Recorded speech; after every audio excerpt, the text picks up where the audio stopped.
Episode 9, Quitting is for Winners. Make difficult decisions sooner. The first time I heard Cathie Black say this in 2007, my life changed dramatically. It prompted me to resign as managing editor for the Northwest Women's Journal and get a job a month later as the managing editor of Portland Family Magazine at twice the rate of pay. Let the record reflect that 4 months after I quit, the Northwest Women's Journal went belly up. I'm not saying they couldn't do it without me, but they couldn't. Before that, of course, I'd quit my master's degree program. I'd told myself I was going to take a break. I'd come back to it someday. I now know that this is what is known as permission structure. It's the rationale one uses to make a decision that they wanted to make in the first place. Before I heard make difficult decisions sooner, I had this idea that making difficult decisions, big decisions, should be pondered, considered, weighing the pros and the cons. And I told myself, that's how I operate. But upon further reflection, I realized I was pretty good at making smart decisions quickly. For example, I once submitted my resignation at a company the day after one of the co-owners called an executive team member a bitch in a meeting. Sometimes there's something that happens that is the catalyst to make a quick decision. Other times, you see the writing on the wall and you prepare for your exit. I knew in 2009 that traditional publishing, as we knew it, was on its way out.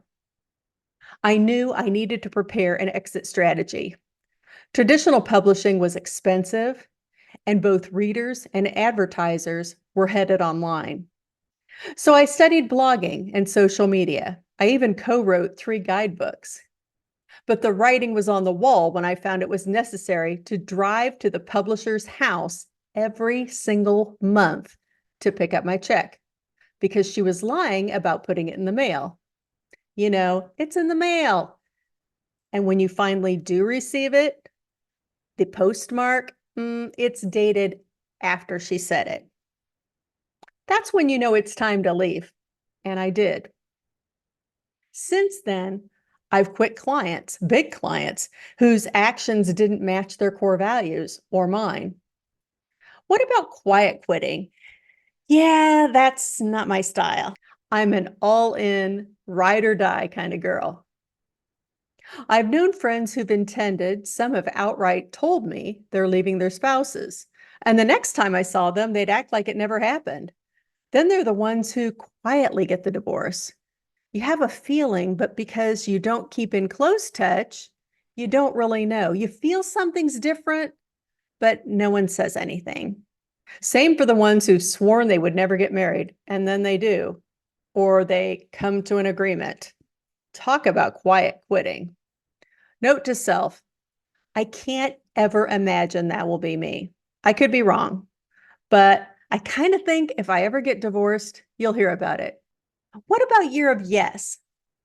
Here's how I think about it as it relates to quitting. I'm saying yes to no, because when I say no to something, it means I have the bandwidth to say yes to something else. Yes to what I really want. When I first started consulting, I was approached by a company to take a meeting. Honestly, I must have been asleep when I agreed to do it, because normally I'm better at screening, but this was not that way. I drove down to Mall 205 and sat for 20 minutes with a lovely small business leadership team, and I still didn't know what they wanted. Epic fail on my part. When I explained this, they all smiled broadly and explained that they wanted to hire me. I returned their smiles, but with less enthusiasm.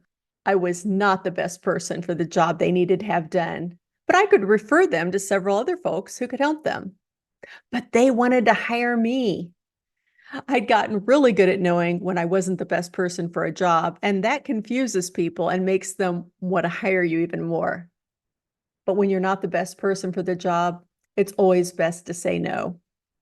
In 2019, I started a business with a friend, only to bow out less than 4 months into the venture. So many red flags. It was then that I realized that it's not so much making the difficult decision, but my thoughts around it that had the potential to cause me pain.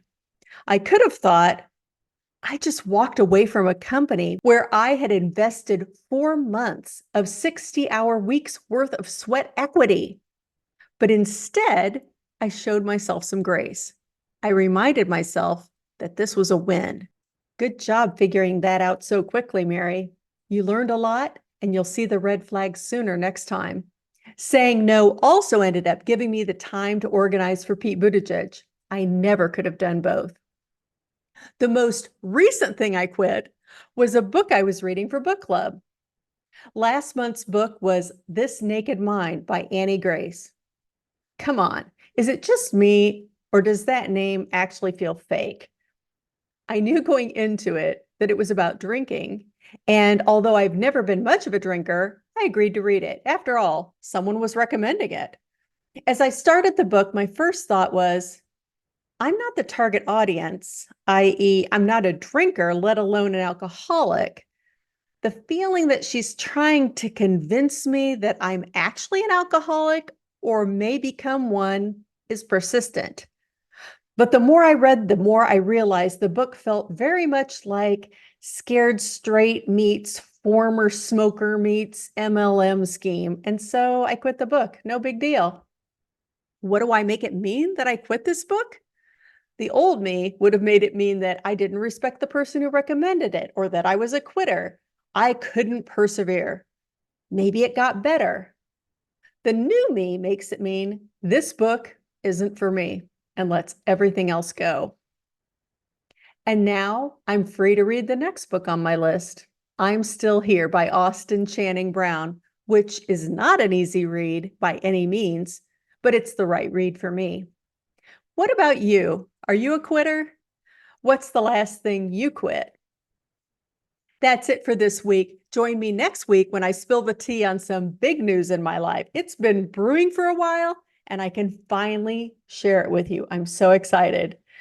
Thank you so much for listening. If you've missed it, you can now find me on Apple Podcasts. Huzzah! If you enjoy this podcast, please share it with a friend. I'll see you next week.